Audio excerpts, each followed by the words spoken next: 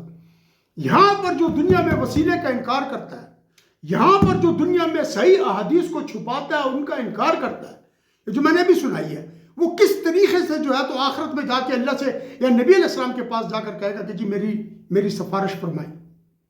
پھر اسی طریقے سے ایک شخص ہوتا ہے، اس کا اعمال نامہ ترازو میں تولا جا رہا ہوتا ہے. تو جب ترازو میں اعمال نامہ تولا جا رہا ہوتا ہے تو اس کا جو گناہوں کا پلڑا ہے وہ جو ہے تو نیچے چلا جاتا ہے، اور نیکیوں کا پلڑا اوپر اٹھ جاتا ہے، یعنی گناہوں بھاری ہوتے ہیں. تو ادھر سے ایک بہت سفید یعنی لباس میں، اور پاکیزہ لباس میں اور پاکیزہ وجود کے ساتھ تشریف لاتے ہیں، اور ان کے ہاتھ میں چھوٹی سی پرچی ہوتی ہے، وہ آ کر پرچی جو ہے نا تو اس کے اوپر رکھ دیتے ہیں. جی وہ جو گناہوں کا پلڑا جو نیچے ہوتا ہے اور جو نیکی کا پلڑا اوپر، تو نیکی کے پلڑے میں پرچی رکھ دیتے ہیں، نیکی کا پلڑا ایک دم وزن میں نیچے چلا جاتا ہے، اور گناہوں کا پلڑا اوپر ہو جاتا ہے، ہلکا ہو جاتا ہے. تو وہ شخص آ کر کہتا ہے کہ حضرت آپ کون ہیں؟ میں تو آپ کو نہیں جانتا، اور یہ آپ نے کیا رکھا تصورزہ کہ میری نجات ہو گئی. فرمایا تو مجھے نہیں جانتا، میں تیرا نبی ہوں، تو نے ایک دفعہ درود پڑھا تھا میرے اوپر، ایک دفعہ کا درود نبی علیہ السلام نہیں بھولے. بات دل کے اخلاص کی ہے. آپ نے ہر جگہ شرک کا ڈنڈا لگایا ہوا ہے. ہائیڈ پارک میں ان اہل حدیث کی وجہ سے جو گالیاں اللہ اور رسول اللہ صلی اللہ علیہ وسلم کو مل رہی ہے، اتحیات للہ والصلوات والطیبات والسلام علیکہ یا ایہا النبی. وہ کہتے ہیں تم نبی علیہ السلام کی عبادت کر رہے ہو، ایہا النبی کہہ کے. کیوں؟ کہ ان لوگوں نے، وہابیوں نے یہ پھیلایا ہوا ہے کہ یہ شرک ہے. تو نماز سے نکالو نا یا ایہا النبی، وہاں پر تو ڈائریکٹ آپ سلام کر رہے ہیں. اور مرقات شریف جلد 2 کتاب جو اس میں باب تشہد امام غزالی کا قول نقل کیا ہے، امام غزالی کا ملا علی قاری نے، کہ جب تم اتحیات پڑھو اور السلام علیکہ ایہا النبی پر پہنچو تو نبی علیہ السلام کا دل میں تصور کر کے ان کو سلام پیش کرو، کیونکہ خطاب کا صیغہ ہے. نبی علیہ السلام اور اللہ کو پتہ نہیں تھا کہ خطاب کا صیغہ ہے، اور اللہ تک یہ نبی بدل دیتے کہ میری وفات کے بعد اس کو بدلو. آج تک یہ وہابی، اب انہوں نے ایک اور کام شروع کیا ہے، ان لوگوں نے، انہوں نے چیزوں کو بدلنا شروع کیا. ایک تو اپنے ساتھ اہل سنت لگایا، وہ نور پوری پتہ نہیں کون ہے. اپنے ساتھ یہ اہل سنت کا ٹائٹل ہٹاؤ، تم اہل سنت نہیں ہو، تم وہابی ہو، اہل حدیث ہو، اہل سنت ہم ہیں. تمہارے تو تمام بڑوں نے جو ہے تو اس کو شرک اور شرک اور شرک کہہ کر اتحیات کو بھی شرک میں ڈال دیا ہے. ابو ذر خاتون نام کی خاتون ہے ہائیڈ پارک میں، انہوں نے ان کا بیڑا غرق کیا ہوا ہے، جہاں جاتے ہو پیچھے پہنچ جاتی ہے. You worship Muhammad, you worship Muhammad. ان لوگوں نے ان کو راستے دکھائے ہیں. تیسری حدیث سن لیں جی، بخاری مسلم دونوں میں. ایک شخص نے 99 قتل کیے، اور اس کے بعد وہ چل پڑا معافی کے لیے. تو لوگوں سے پوچھنے لگا کوئی عالم ہے کہ جس کے پاس میں جاؤں. اس کو ایک آدمی نے بتا دیا، ایک عالم کا. اس کے پاس گیا، اس کو کہنے لگا کہ میں نے، کہ اپنا نہیں بتایا، اس نے ایک شخص کا بتایا کہ ایک شخص ہے، اس نے 99 قتل کیے ہیں، تو کیا اس کی بخشش ہو جائے گی؟ تو اس راہب جو بیٹھا ہوا تھا اسے کہا کہ نہیں، اس کی کیسے بخشش ہو سکتی ہے؟ 99 قتل کیے، اس کی کوئی بخشش نہیں ہے. اس نے مار کے اس کو 100 قتل پورے کر دیے، اس کو ہی مار دیا. اور پھر تلاش میں نکل پڑا کہ جی کس سے پوچھوں کوئی ایسا عالم ہو کہ جو میری رہنمائی کرے توبہ کے لیے. تو ایک شخص نے اس کو ایک عالم کا بتایا، ان کے پاس گیا، کہنے لگا کہ جی ایک شخص ہے، اس نے 99 قتل کیے، 100 قتل کیے ہیں، کیا اس کی توبہ ہے؟ تو اس عالم نے کہا کہ کون ہے کہ جو اس کی اور اللہ کے درمیان، اس کی توبہ اور اللہ کے درمیان حائل ہو؟ بالکل اس کی توبہ ہے. تم اس طرح کرو، فلاں بستی میں چلے جاؤ، ادھر کچھ لوگ بیٹھے ہوئے ہیں، اللہ تعالیٰ کا ذکر کر رہے ہیں، ان کے ساتھ بیٹھ کے اللہ کا ذکر کرو. اور پھر اس بستی سے مت نکلو، اس بستی میں نہ ہو کہ جہاں پر تم نے گناہ کیے ہیں، بلکہ انہی کے پاس بیٹھے رہو، اور وہاں سے مت اٹھنا، اس لیے کہ ان کے پاس جا کر توبہ کرو اور انہی کے ذکر فکر میں رہو کہ وہ مقام پاکیزگی اور پاک ہے. یہ میں اپنی طرف سے یہ الفاظ میرے ہیں, میں مفہوماً پیش کر رہا ہوں تو یہ بتا رہا ہوں کہ اس کی جو اس میں لکھا تھا وہ کیا ہے. وہ شخص چل پڑتا ہے, اب چل پڑتا ہے تو راستے میں اس کی موت کا وقت آ جاتا ہے, اس کی روح قبض کر لی جاتی ہے, تو عذاب کے فرشتے بھی آ جاتے ہیں اور جنت کے والے بھی, رحمت والے بھی آ جاتے ہیں, ان میں لڑائی ہو جاتی ہے. تو اللہ تعالیٰ ایک انسان کے روپ میں ایک فرشتے کو وہاں بھیجتے ہیں. تو وہ جو فرشتے, پہلے آپ کو پتہ ہے کہ موت جب آتی تھی تو فرشتے سامنے آ کر بات چیت کر کے اور ظاہر ہوتا تھا سب کچھ. تو جب اللہ نے اس بندے کو بھیجا تو ان فرشتوں نے جو اس جنگ میں تھے انہوں نے ان سے پوچھا کہ بھائی آپ ذرا اس کا فیصلہ کر دیں. انہوں نے کیا بنا لیا, حکم بنا لیا, یعنی جج بنا لیا. جج بنا لیا تو انہوں نے کہا کہ ناپو, زمین ناپو. اگر یہ ان لوگوں کے قریب ہے کہ جدھر یہ توبہ کرنے جا رہا تھا تو اس کو رحمت کے فرشتے لے جائیں, اور اگر یہ اس سے دور ہے پھر عذاب کے فرشتے لے جائیں. مفہوماً پیش کر رہا ہوں, مسلم شریف کی روایت ہے. What happened G next, ناپا. بخاری شریف کی جو حدیث اس میں آتا ہے اللہ تعالیٰ نے زمین کو حکم دیا کہ تو جو عبادت کرنے والے لوگ ہیں ان کے قریب ہو جا, اور اس طرف کی زمین کو حکم دیا کہ تو وہاں سے دور ہو جا جہاں سے شخص چل کے آیا گناہ سے توبہ کرنے کے لیے. وہ زمین نیک لوگوں کے قریب ہوئی اور وہاں سے جو ہے نا جس بدی کی بستی سے آیا تھا وہ ادھر سے مزید آگے آ گئی, یعنی فاصلہ اور بڑھ گیا, یہاں سے فاصلہ کم ہو گیا. جب یہ ہو گیا انہوں نے ناپا تو بستی کے قریب نکلا جہاں لوگ بیٹھے تھے, وہ اس کو اٹھا کر رحمت کے فرشتے جنت میں لے گئے. اب اس کی کنکلوژن سے پہلے چلے میں پہلے اس کو کنکلوڈ کر دیتا ہوں. کیا وہ شخص یہ نہیں کہہ سکتا تھا اپنے کمرے میں جا کر توبہ کر لے؟ اس نے یہاں پر کیوں بھیجا؟ اس حدیث سے بہت ساری چیزیں نکلتی ہیں. اولیاء اکرام کا خانقاہی نظام یہاں سے ثابت ہوتا ہے. مطلب یہ آج کے دور کی بات نہیں ہے. اولیاء اکرام صوفیاء اعظام کا خانقاہ, یہ جو کیا کہتے ہیں اس کو اصحاب صفہ تھے, یہ کوئی نئے نہیں تھے اسلام میں, کیونکہ اسلام کا دین آدم علیہ السلام سے شروع ہوا ہے اور نبی علیہ السلام تک اسلام ہے. ٹھیک ہے جی. اب کیوں یہ کہا گیا, ادھر کیوں بھیجا گیا عبادت کے لیے؟ پھر وہ بھی کہتا ہے کہ وہاں سے نہ نبی علیہ السلام نے اس پر کوئی اعتراض بھی نہیں فرمایا, اور وہ شخص جس نے 100 قتل کیے اس کی نمازیں تو تھی نہیں, وہ تو 100 قتل کے بعد توبہ کرنے چلا تھا اور مر گیا راستے میں, اور ابھی پہنچا بھی نہیں اس جگہ پر, اور اللہ نے اس کو بخش دیا, رحمت کے فرشتے لے گئے اٹھا کر. کیوں؟ یاد رکھیں آپ یہ جو یوتھ کلب ہے یا جو بھی ہے نا, اولڈ کلب ہے یا نیو کلب ہے, اس کو آپ چھوڑیں. آپ دیکھیں کہ کون آپ کو اتھینٹک چیز پہنچا رہا ہے. کوئی بھی ریفرنس نہیں دیتا, جو ریفرنس دیتے ہیں غلط ہوتے ہیں. میں نے چیک کی ہیں, ایون کہ انجینئر محمد علی مرزا غلط ریفرنس دیتا ہے, میں نے اس کے ریفرنسز پکڑے ہیں. ساحل ادیم تو ریفرنس دیتا نہیں اور الٹی بکواس کرتا ہے. اس طرح ان کا بھی میں نے دیکھا کوئی ریفرنس نہیں, اور کہتے ہیں حساب کتاب نماز اور اعمال نامہ نہیں دیکھا جائے گا. یہ کیا ہو رہا ہے سب؟ اولیاء اکرام کو اختیار کریں. یہ نبی علیہ السلام کے دور سے آ رہا ہے بیعت کا سلسلہ. آج کون بیعت کر رہا ہے؟ لوگ سمجھتے ہیں کہ ہم لمبی لمبی داڑیاں چھوڑ دیں گے اور جو ہے تو اوپر سے جینز اور پینٹ پہن کر آ جائیں گے اور لوگوں کو گمراہ کر لیں گے. پہلے تو جی آپ اپنے ان لوگوں سے کہیں جو آپ وہابی ہیں اور اہل حدیث ہیں کہ اپنے پاس سے یہ اہل سنت اور جماعت کا جو ہے نا یہ ہٹائیں. ہم ہیں وہ, ہم کہتے ہیں یا رسول اللہ, ہم جاتے ہیں زیارتوں پر, جس طریقے سے سورۃ الکہف میں قبر پر انہوں نے کہا مسجد بنائیں گے اور ان سے تبرک حاصل کریں گے. سمجھ آئی؟ میں اس پر انشاءاللہ آ رہا ہوں جی, میں کچھ اور پروگرام بھی شروع کر رہا ہوں. میں ان قریب آپ لوگوں سے انشاءاللہ ایک بہت اچھا ایک ویڈیو بنا کر دوں گا جس میں میں پورا اپنا مستقبل کا پروگرام بتاؤں گا. میں پاکستان کے ایک ایک آدمی کو عالم بناؤں گا انشاءاللہ, ایک ایک بچی کو میں عالمہ بناؤں گا, اور آپ کو میں وہ اصول سکھاؤں گا, وہ اصول کہ جس کو آپ آگے لے کر چلیں گے تو ان کو آپ نہیں چھوڑیں گے, یہ پھنس جائیں گے ادھر. اس کے ساتھ پھر کیا ہے کہ اللہ تعالیٰ کیا فرماتے ہیں کہ اللہ تعالیٰ مشرک کو نہیں بخشیں گے, اس کے علاوہ جس کو چاہیں گے اس کو بخش دیں گے. تو قتل سے بڑا تو کوئی گناہ نہیں ہے شرک کے بعد. اس کو اللہ نے 100 قتلوں پر کیسے بخش دیا؟ وہ جو آدمی وہ بھی بے نمازی بیٹھا تھا نا, وہ بھی جو ہے نا تو اللہ کی فرمان برداری میں تو نہیں تھا, وہ جو جا کے اولیاء اکرام کی مجلس میں ذکر سننے بیٹھ گیا اور اللہ نے اس کو بھی بخش دیا. 99 قتل والا بخشا گیا, وہ بخشا گیا. اور جو میں نے آپ کو سنائی ان کو غور سے سنیں, اس کے اوپر عمل کریں, اور یاد رکھیں اللہ تعالیٰ ہمارا اور آپ کا حامی و ناصر ہو. اور بغیر تحقیق کے کسی کی بات تو سنیں. ایسا کچھ بھی نہیں ہوگا, سب کے اعمال چیک کیے جائیں گے. اور یاد رکھیں آپ کم از کم دن میں درود شریف ضرور پڑھیں, چاہے 10 مرتبہ ہو چاہے 1 مرتبہ ہو, وہ پرچی بھی آپ کے کام آ جائے گی. انسان بہت کمزور چیز ہے. اور نبی علیہ السلام کے دور کا جو تھا اور حکم تھا اور آج کے دور کا اور حکم ہے. نبی علیہ السلام کے دور میں نبی علیہ السلام نے صحابہ سے فرمایا جو میں لے کر آیا ہوں اگر تم نے اس کا 10واں حصہ چھوڑ دیا تم دوزخی ہو, اور تمہارے بعد ایک امت آئے گی وہ میں جو لے کر آئی ہوں اس کے 10ویں حصے پر عمل کر لیا تو وہ جنتی ہیں. آپ کسی بھوکے کو پیٹ بھر کے کھانا کھلائیں, کسی کو مسکرائیں, یہ نیکی ہے. راستے سے ہٹا کر پھینک دیں. وہ ایک جاتے جاتے یہ حدیث بھی سن لیں جی. ایک شخص کو قیامت کے دن اللہ تعالیٰ اپنے قریب کر لیں گے, وہ کہیں گے جا میں نے تجھے اس کے چھوٹے چھوٹے وہ جو ہے نا گناہ, وہ اس کے بعد وہ کہیں گے میں نے تجھے بخش دیا. کہیں گے اللہ میں نے ایسی کون سی نیکی کی ہے کہ آپ نے مجھے بخش دیا, ابھی تو میرے وہ گناہ.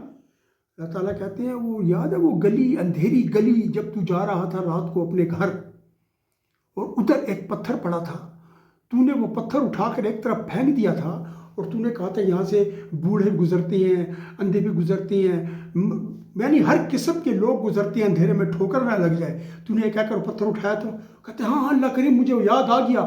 تو کہتے ہیں اسی نیکی کی وجہ سے تجھے جنت بھیج رہا ہوں, جا.